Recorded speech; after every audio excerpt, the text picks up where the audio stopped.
وَتِلْكَ الْأَمْثَالُ نَضْرِبُهَا لِلنَّاسِ وَمَا يَعْقِلُهَا إِلَّا الْعَالِمُونَ۔ اس کے شان نزول کے بارے میں کئی صحابہ نے کچھ روایات بیان کی ہیں۔ ابن عباس اور ابن مسعود کہتے ہیں کہ جب اللہ تعالیٰ نے منافقین کے لیے 2 مثالیں بیان کی، یعنی مثلہم کمثل الذی استوقد نارا او کصیب من السماء، یہ 2 مثالیں، تو منافقین نے کہا کہ اللہ تو اس بات سے برتر ہے کہ وہ ایسی مثالیں بیان کرے، یا یہ کہ اللہ تعالیٰ ایسی مثالیں کیوں بیان کر رہا ہے، اللہ کا کیا ارادہ ہے، اللہ تعالیٰ کیا چاہتے ہیں۔ انہوں نے اعتراض کیا تو اللہ تعالیٰ نے یہ آیت نازل فرمائی، ان اللہ لا یستحیی ان یضرب مثلا ما بعوضۃ فما فوقها اولئک هم الخاسرون تک۔ ایک قول یہ بھی ہے کہ اس آیت کا سبب نزول یہ ہے کہ جب اللہ تعالیٰ نے قرآن مجید میں مکھی اور مکڑی کی مثال بیان کی، جیسا کہ سورۃ الحج میں مکھی کی مثال بیان ہوئی ہے کہ اے لوگوں ایک مثال بیان کی گئی سو اسے غور سے سنو، بے شک وہ لوگ جنہیں تم اللہ کے سوا پکارتے ہو وہ ہرگز ایک مکھی پیدا نہیں کر سکتی، خواہ وہ سب اس کے لیے جمع ہو جائیں، اور اگر مکھی ان سے کوئی چیز چھین لے تو اسے چھڑا نہیں پائیں گے، کمزور ہے مانگنے والا اور وہ بھی جس سے مانگا گیا۔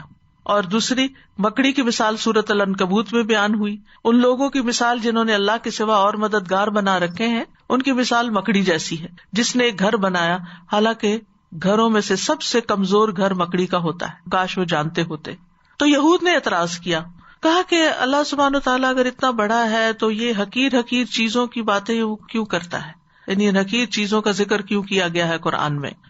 اور یہ بھی کہا گیا ہے کہ مشرکین نے کہا کہ ہم ایسی چیزوں کی عبادت نہیں کرتے جن کی مثال بیان کی گئی ہے، تو اللہ سبحانہ وتعالیٰ نے پھر یہ آیت نازل فرمائی، ان اللہ لا یستحیی ان یضرب مثلا ما بعوضۃ۔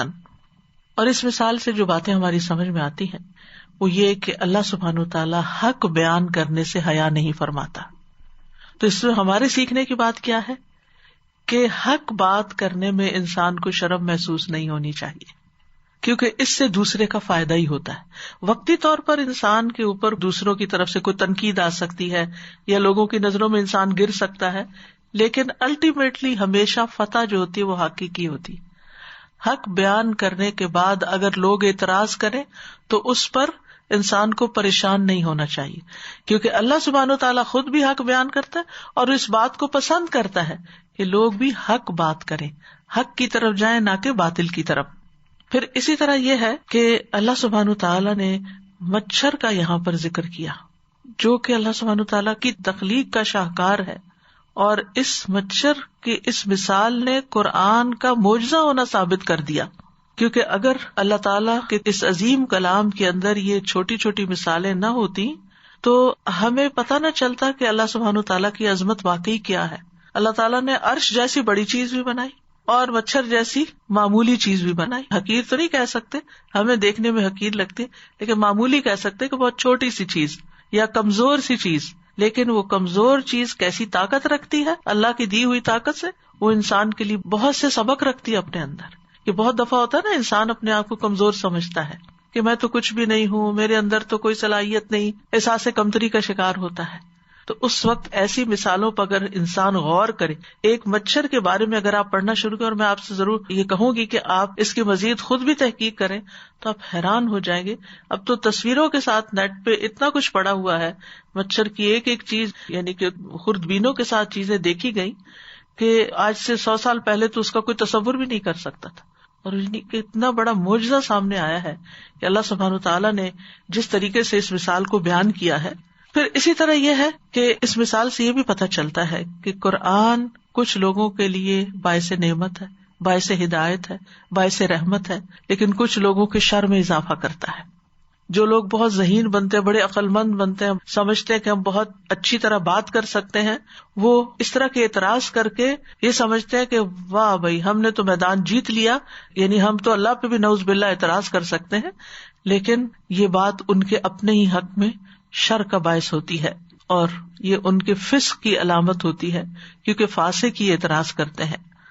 اب آپ دیکھیے کہ یہاں پر اللہ سبحانہ تعالیٰ نے یعنی مچھر کی مثال کس اعتبار سے بیان کی کہ مچھر کے اندر بھی ایک زندگی ہے، یعنی اللہ سبحانہ تعالیٰ زندگی کی تخلیق کس طرح کرتا ہے، اور مچھر کے اندر بھی اس کے پورے سسٹمز کام کر رہے ہیں.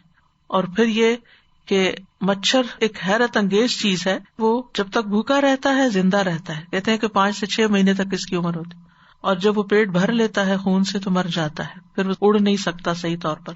اسی لیے آپ نے دیکھا ہوگا کہ جو مچھر آپ کے ہاتھ آ جاتے ہیں ان کے اندر سے خون بہت نکلتا ہے، کیونکہ وہ ویسے ہی مرنے کے قریب ہوتے ہیں.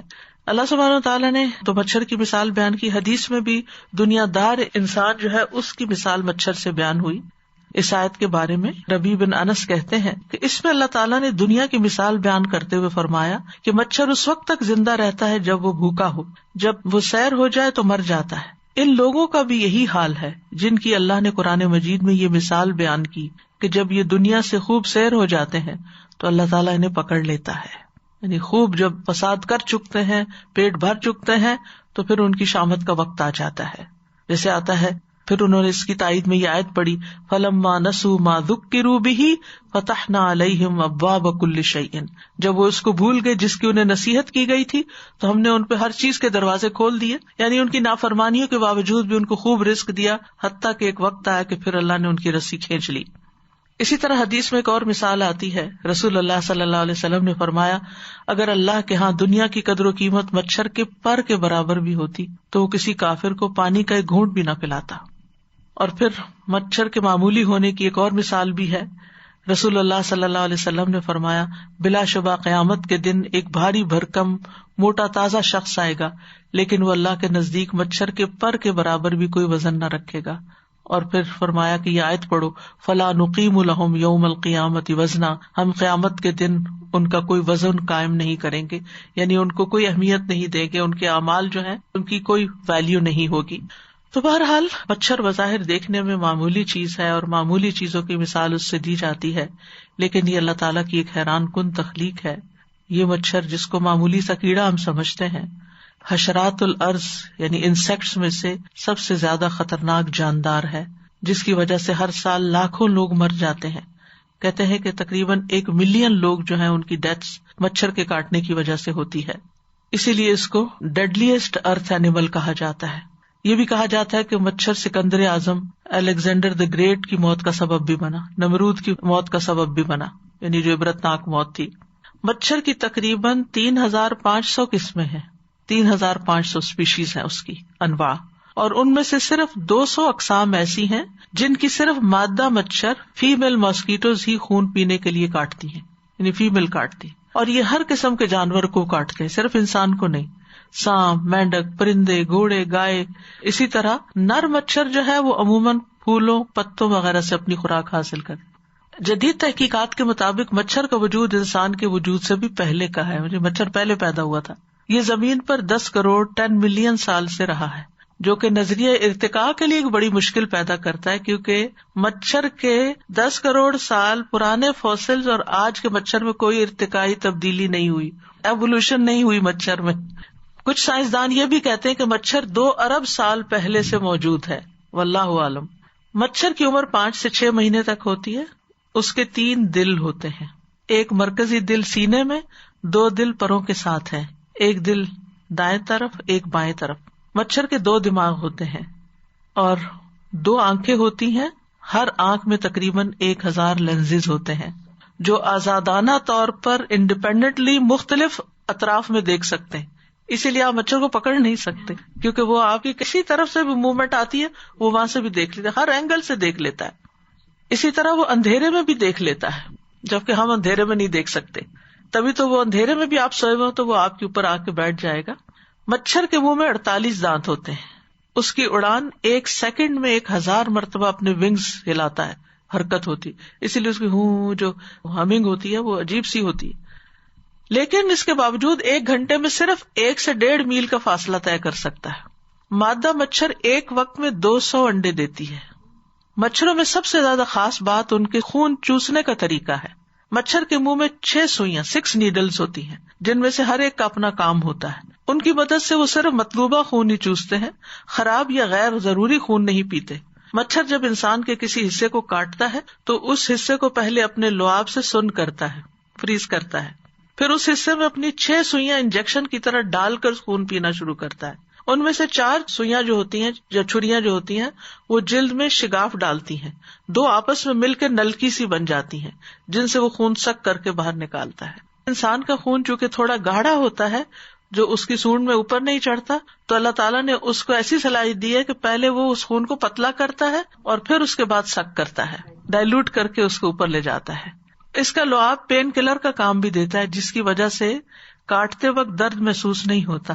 یہ پورا عمل ایک ڈیوائس کی طرح ہوتا ہے، جیسے نیورل امپلانٹیشن ڈیوائس ہوتی ہے. انسان نے یہ ڈیوائس مچھر کو دیکھ کر بنائی ہے. مچھر کی خاص حرارتی حس ہوتی ہے، یعنی حرارتی ریسپٹرز ہوتے ہیں جس کی مدد سے وہ کسی بھی جاندار کی موجودگی اور مختلف رنگوں میں خارج شدہ حرارت کو سمجھتا ہے. یعنی کہ اس کو نہ صرف یہ کہ انسان نظر آ رہا ہوتا ہے بلکہ اس کے جسم کے اندر جس قسم کی ہیٹ ہوتی ہے اس کے اندر بھی دیکھ پا رہا ہوتا ہے. اس حرارت کے اعتبار سے جاندار کو پہچان لیتا ہے، جس کی وجہ سے مچھر اندھیرے میں بھی جاندار کو دیکھتا ہے اور اس کے اندر کی خون کی نالیوں کو پہچانتا ہے. تبھی تو وہ کسی بھی جگہ نہیں جا کے بیٹھتا، وہ خون کی نالی کے اوپر جا کے بیٹھتا ہے تاکہ وہاں سے پھر خون نکال سکے. اس کی سونگنے کی حس بھی بہت تیز ہوتی ہے. بہت دور سے، کہتے 6 کلومیٹر یا کتنے دور سے انسان کی خون کی بو سونگ لیتا ہے، اس لیے وہ اس طرف آ جاتا ہے. اور یہ ہر طرح کا خون نہیں پیتا، اسی لیے ہماری نانی کہتی تھی میٹھا کم کھاؤ، مچھر آئیں گے، میٹھا خون پیتے ہیں وہ. اور یہاں پر یہ کہ یہ ہر طرح کے انسان کو نہیں کاٹتا، یعنی کہ جو اس کا پسندیدہ خون والا ہوتا ہے اسی بلڈ گروپ کو جا کے وہ لیتا ہے. اور پھر یہ کہ مچھر سے پیدا ہونے والی بیماریاں بھی بہت ہیں، کیونکہ مچھر خون چوستا ہے تو خون کے اندر جو وائرسز ہوتے ہیں، پیراسائٹس ہوتے ہیں، وہ بھی نگل جاتا ہے نا. یعنی کسی انسان کے اندر کوئی بیماری ہے تو وہ اس نے وہاں سے لے لی، اور جب اگلے شخص کو جا کے کاٹنا شروع ہوا تو وہ اس کے اندر بھی چلا جاتا ہے. تو اس طرح کئی بیماریاں وہ ایک جگہ سے اٹھا کے دوسری جگہ لے جاتا ہے. اس کو ماسکیٹو بورن ڈیزیز کہا جاتا ہے. اگرچہ مچھر خود متاثر نہیں ہوتا اس بیماری سے، لیکن دوسروں کو بیمار کر دیتا ہے. یعنی وہ خود جتنے بھی وائرسز نگل جائے اسے فرق نہیں پڑتا. ہر سال تقریباً 700 ملین افراد مچھر سے پیدا ہونے والی بیماریوں کا شکار ہوتے ہیں، جس کی وجہ سے تقریباً 1 ملین سے زیادہ کی اموات ہو جاتی ہیں. مچھر سے پیدا ہونے والی بیماریوں میں ملیریا، ڈینگی اور پیلا بخار اور زیکا اور اس طرح کی چیزیں شامل ہیں. اور ایک اور حیران کن بات یہ کہ جتنے سسٹم ہاتھی کے اندر کام کرتے ہیں، مچھر کے اندر بھی وہ سارے کام کرتے ہیں، بلکہ 2 زیادہ کرتے ہیں. تو دیکھنے میں تو ہاتھی بڑا ہے لیکن کام کرنے میں مچھر زیادہ ہوشیار ہے. تو بہرحال اس مثال سے ہمیں بہت سی باتیں سمجھ میں آتی ہیں، اور سب سے بڑی بات ہے کہ اللہ کی قدرت سمجھ میں آتی ہے. اور ظاہر ہے کہ جس رب نے اس کو پیدا کیا وہ جانتا ہے کہ اس کی تخلیق کیا ہے. یہ تو اب تک کی معلومات ہے، اب یہ آگے کیا آئے گا اللہ ہی بہتر جانتا ہے. تو ہزاروں سال سے مچھر پیدا ہے، اور اب جا کے انسان نے یہ چند چیزیں ریسرچ کے بعد ثابت کی ہیں، اور اس سے بھی آگے کئی چیزیں ہوں گی جو ابھی انسان نے دیکھی نہیں. تو اللہ سبحانہ وتعالیٰ اس بات سے نہیں شرماتا کہ اس نے مچھر کیوں پیدا کیا یا پھر مچھر کی وہ مثال کیوں دے. تو اس آیت سے یہ بھی پتہ چلتا ہے کہ اللہ سبحانہ وتعالیٰ کی ایک صفت حیا بھی ہے جو کہ بہت کامل ہے، اور وہ حیا جو اس کے شان کے لائق ہے. اس کی حیا مخلوق کی طرح نہیں ہے. ٹھیک ہے. اللہ سبحانہ وتعالیٰ کی ایک صفت الحی بھی ہے. ایک تو الحی ہے نا، جو الحی سنگل یا کے ساتھ ہے، اور حی 2 یا کے ساتھ ہوتا ہے. اللہ سبحانہ وتعالیٰ بہت حیا والا ہے. ابو داؤد میں آتا ہے ان ربکم تبارک و تعالی حی کریم یستحیی من عبدہ اذا رفع یدیہ الیہ ان یردہما صفرا. بے شک تمہارا رب تبارک و تعالیٰ بڑا حیا والا ہے، بڑے کرم والا ہے. وہ اپنے بندے سے حیا کرتا ہے کہ اس کا کوئی بندہ اس کے آگے ہاتھ پھیلائے اور وہ ان کو خالی لوٹا دے. یعنی جب آپ ہاتھ اٹھا کے دعا کرتے ہیں تو وہ ان کو خالی نہیں چھوڑتا. اسی طرح اللہ تعالیٰ حق بیان کرنے سے نہیں شرماتا. ایک اور جگہ سورۃ الاحزاب میں آپ جانتے ہیں کہ جب نبی صلی اللہ علیہ وسلم کے ہاں لوگ دعوت پہ آتے اور پھر اٹھتے نہیں تھے اور آپ حیا کی وجہ سے ان کو اٹھاتے نہیں تھے، تو اللہ سبحانہ وتعالیٰ نے حق بیان کیا اور فرمایا ان ذالکم کان یؤذی النبی فیستحیی منکم. تمہارا یہ وہاں بیٹھے رہنا نبی کو اذیت دیتا تو وہ تو تم سے شرماتے ہیں. واللہ لا یستحیی من الحق، لیکن اللہ حق بات کرنے سے نہیں شرماتا. پھر اسی طرح یہ ہے کہ اللہ تعالیٰ حیا کو پسند بھی کرتا ہے.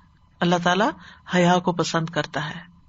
رسول اللہ صلی اللہ علیہ وسلم نے ایک آدمی کو دیکھا کہ کھلی جگہ پہ کپڑا باندھے بغیر نہا رہا ہے، یعنی اوپن ایئر میں ننگا نہا رہا ہے. تو آپ ممبر پہ چڑھے، اللہ تعالیٰ کی حمد و ثنا بیان کی، فرمایا بے شک اللہ عز و جل انتہائی حیا والا اور پردہ پوش ہے، حیا اور پردہ پوشی کو پسند کرتا ہے کہ لوگ بھی دوسروں کے پردے نہ پاڑیں، ان کے عیب چھپائیں۔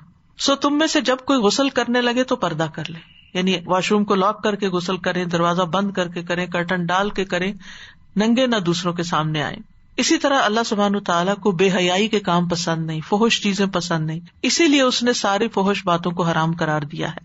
نبی صلی اللہ علیہ وسلم نے فرمایا اللہ سے زیادہ کوئی غیرت مند نہیں، اس لیے اس نے بے حیائیوں کو حرام کیا، خواہ ظاہر میں ہو یا پوشیدہ ہو۔ حیا ہمارے دین کا ایک حصہ ہے، حیا ایمان کا حصہ ہے، حیا جنت میں لے جانے والا ہے، یعنی حیا ایمان کا حصہ اور ایمان جنت میں لے جائے گا۔ حیا اور ایمان کو ایک دوسرے کے ساتھ ملا دیا گیا ہے، حدیث میں آتا ہے جب ان دونوں میں سے ایک چیز اٹھائی جاتی ہے تو دوسری بھی اٹھا لی جاتی ہے، یعنی حیا جاتی ہے تو ایمان جاتا ہے، ایمان جاتا ہے تو حیا بھی جاتی ہے۔ یہ اسلام کی امتیازی علامت ہے، ہر دین کی ایک امتیازی علامت ہوتی ہے، اور یقیناً اسلام کی امتیازی علامت حیا ہے۔ یہ سنن ابن ماجہ کی روایت میں نبی صلی اللہ علیہ وسلم کی صفت بھی تھی، کان النبی صلی اللہ علیہ وسلم شدید الحیا، بہت زیادہ با حیا تھے۔ فرشتوں کی بھی حیا ہوتی ہے، یعنی حیا فرشتوں کی صفت بھی ہے۔ حضرت عثمان سے حیا کرتے ہوئے نبی صلی اللہ علیہ وسلم نے فرمایا کیا میں اس شخص سے حیا نہ کروں جس سے فرشتے بھی حیا کرتے ہیں؟ رسول اللہ صلی اللہ علیہ وسلم نے ان کے بارے میں یہ بھی فرمایا کہ میری امت میں سب سے زیادہ حیا والے عثمان ہیں رضی اللہ عنہ۔ خود نبی صلی اللہ علیہ وسلم پردہ نشین کنواری لڑکیوں سے بھی زیادہ حیا کرنے والے تھے، اور حیا جو ہے اس میں سراسر خیر ہے۔ حیا کمزوری نہیں ہے، ویکنیس نہیں ہے، یہ ایک خوبی ہے، صفت ہے، انسان کو حسن بخشتی ہے، ہر چیز کو زینت بخشتی ہے۔ رسول اللہ صلی اللہ علیہ وسلم نے فرمایا جس چیز میں بھی حیا پائی جائے گی وہ اسے خوبصورت بنا دے گی، اور جس میں حیا نہیں ہوتی وہ جو چاہے کر لے، پھر اس کے لیے ہر غلط سلط کام کرنا آسان ہوتا ہے۔ وَتِلْكَ الْأَمْثَالُ نَضْرِبُهَا لِلنَّاسِ وَمَا يَعْقِلُهَا إِلَّا الْعَالِمُونَ۔